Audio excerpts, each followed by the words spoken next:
একের পর এক চমক নিয়ে ভক্তদের সামনে হাজির হচ্ছেন ঢালিউড সুপারস্টার শাকিব খান। সময়টা এখন এমন, শাকিব খান যাই করছেন তাই যেন পরিণত হচ্ছে ট্রেন্ডে, হোক তা সিনেমা কিংবা বিজ্ঞাপন।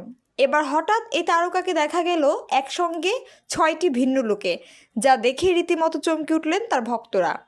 সদস্য জনপ্রিয় একটি প্রসাধনী ব্র্যান্ডের বিজ্ঞাপন যুক্ত হয়েছেন শাকিব, যা নির্মাণ করেছেন পরিচালক আদনান আল রাজীব। শাকিব খানের সঙ্গে বৃদ্ধ বয়সে গেটআপের দৃশ্যটিতে গ্ল্যামারাসভাবে উপস্থাপন করা হয়েছে প্রিয়াঙ্কা চৌধুরীকে। চলতি বছরের শুরুতেই বর্ষা চৌধুরী অপরূপা খেতাবে ভূষিত হন প্রিয়াঙ্কা চৌধুরী। এরপর থেকে মিডিয়াতে তার কাজের ব্যস্ততা একটু একটু করে বাড়তে থাকে। বিশেষত বিজ্ঞাপনে মডেল হিসেবে কাজ করার ব্যস্ততা তার বেড়ে যায়।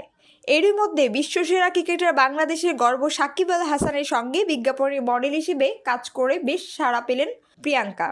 আদনান আল রাজীব নির্মিত এই বিজ্ঞাপনটিতে শাকিব খান প্রিয়াঙ্কাকে উদ্দেশ্য করে বলেন, মা বলো তো নাম্বার 1 কি? জবাবে প্রিয়াঙ্কা চৌধুরী বলেন, vitamin C, vitamin C, vitamin C. এই দৃশ্যটিতে যেন প্রিয়াঙ্কা মডেল হিসেবে ক্যারিয়ার সামনের দিকে আরও এক ধাপ এগিয়ে নিয়ে গেল। কারণ ইন্ডাস্ট্রিতে শাকিব খান এখন যেমন একটি ফ্যাক্টর, তার সঙ্গে কাজ করাটাও যেন আরও সৌভাগ্যের। বিজ্ঞাপনে শাকিব খানের সঙ্গে মডেল হিসেবে কাজ করার প্রসঙ্গে প্রিয়াঙ্কা চৌধুরী বলেন, সত্যি পরম সৌভাগ্য যে আমি শাকিব ভাইয়ের সঙ্গে কাজ করতে পেরেছি। তার সঙ্গে কাজ করার অভিজ্ঞতা খুব ভালো। বিজ্ঞাপনটি নির্মাণের ক্ষেত্রে সব কিছুতেই শতভাগ পারফেক্ট ছিল।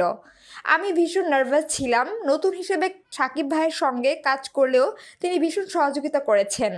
খুব সুন্দর মনের একজন মানুষ তিনি। আমি সত্যিই ভীষণ পুলকিত। এই বিজ্ঞাপন আমার ক্যারিয়ারের মাইল ফলক হিসেবে কাজ করবে বলেই আমার বিশ্বাস।